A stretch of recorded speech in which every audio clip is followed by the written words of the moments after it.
സതീഷ് പോളിന്റെ സംവിധാനത്തിൽ സൈജു കുറുപ്പ്, മിയ എന്നിവർ പ്രധാന കഥാപാത്രങ്ങളായി വന്ന ചിത്രമാണ് ഗാർഡിയൻ.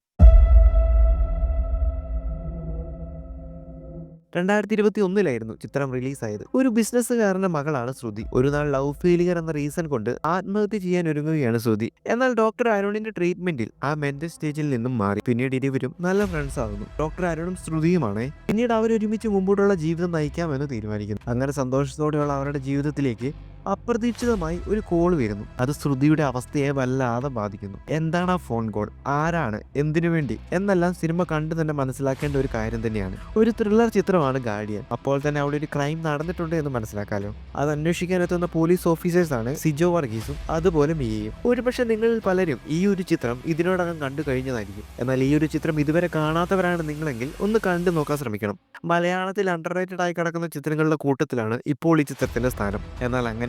മികച്ച ത്രില്ലർ ചിത്രങ്ങളുടെ കൂട്ടത്തിൽ പരിഗണിക്കാവുന്ന ഒരു ചിത്രമാണ് ഗാർഡിയൻ. ആദ്യ അവസാനം വരെ കാണുന്ന പ്രേക്ഷകന് ലാഗ് ഫീൽ ചെയ്യിക്കാതെ ആ ഒരു ത്രില്ലിംഗ് ഫാക്ടർ നിലനിർത്തിക്കൊണ്ട് വളരെ നല്ല രീതിക്ക് തന്നെ ചിത്രം കഥ പറഞ്ഞു പോകുന്നുണ്ട്. ഇത് തന്നെയാണ് ചിത്രത്തിന്റെ ഏറ്റവും വലിയ പോസിറ്റീവ് എന്ന് പറയാം. ചിത്രം OTT റിലീസായിട്ടാണ് വന്നത്. അതുകൊണ്ട് കൂടി ആയിരിക്കണം പലരും ചിത്രത്തെക്കുറിച്ച് അറിയാതെ പോയത്. എന്തു തന്നെയാണെങ്കിലും പോസിറ്റീവ് ഉള്ളതുപോലെ ചെറിയ നെഗറ്റീവും അനുഭവപ്പെട്ടിട്ടുണ്ട്. അതും കൂടെ പറയാം.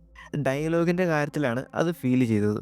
കേരള പോലീസിന്റെ ബുദ്ധി വിമാനമാണ് എന്ന് തോന്നിപ്പോകാം. ചില അഭിനേതാക്കളുടെ പ്രകടനങ്ങളും ചിലപ്പോൾ ചെറിയൊരു നെഗറ്റീവായിട്ട് ഫീൽ ചെയ്തെന്നും വരാം. എന്നിരുന്നാലും ഇതൊന്നും ചിത്രത്തിന്റെ മൊത്തത്തിലുള്ള ആസ്വാദനത്തെ ബാധിക്കുന്നില്ല എന്നതാണ് സത്യം. ചിത്രത്തിൽ എടുത്തു പറയേണ്ട മറ്റൊന്ന് അത് സൈജു കുറുപ്പാണ്. ഇന്ന് മലയാളത്തിലെ മുൻനിര നടന്മാർക്കൊപ്പം സൈജു കുറുപ്പ് എത്തി എന്നത് ഒരു സിനിമാ പ്രേമി എന്ന നിലയ്ക്ക് സന്തോഷം നൽകുന്ന ഒരു വസ്തുത തന്നെയാണ്. ഈ ചിത്രത്തിലും സൈജു കുറുപ്പ് ചെയ്ത കഥാപാത്രമാണ് ചിത്രത്തിന്റെ ഹൈലൈറ്റ് എന്ന് തന്നെ പറയാം. അത് വളരെ മികച്ച രീതിയിൽ തന്നെ അദ്ദേഹം ചെയ്തിട്ടുണ്ട് എന്നുകൂടി പറയാം. കൂടുതൽ കഥാപാത്രത്തെക്കുറിച്ച് പറയാൻ സാധിക്കില്ല, അത് സ്പോയിലർ ആവാനും ചാൻസ് ഉണ്ട്.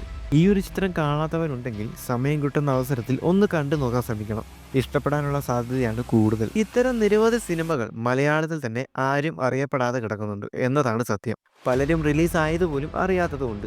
ചിത്രത്തിന് വേണ്ട രീതിയിലുള്ള പ്രൊമോഷനോ മറ്റോ നൽകാത്തത് കൊണ്ടാണ് ഇങ്ങനെ സംഭവിക്കുന്നത് എന്ന് പറയുന്നതാവും കൂടുതൽ ഉചിതം. എന്തു തന്നെയാണെങ്കിലും ഇത്തരം അണ്ടർ റേറ്റഡ് ആയിട്ടുള്ള സിനിമകൾ പരിചയപ്പെടാം സിനി ലോഞ്ചിലൂടെ.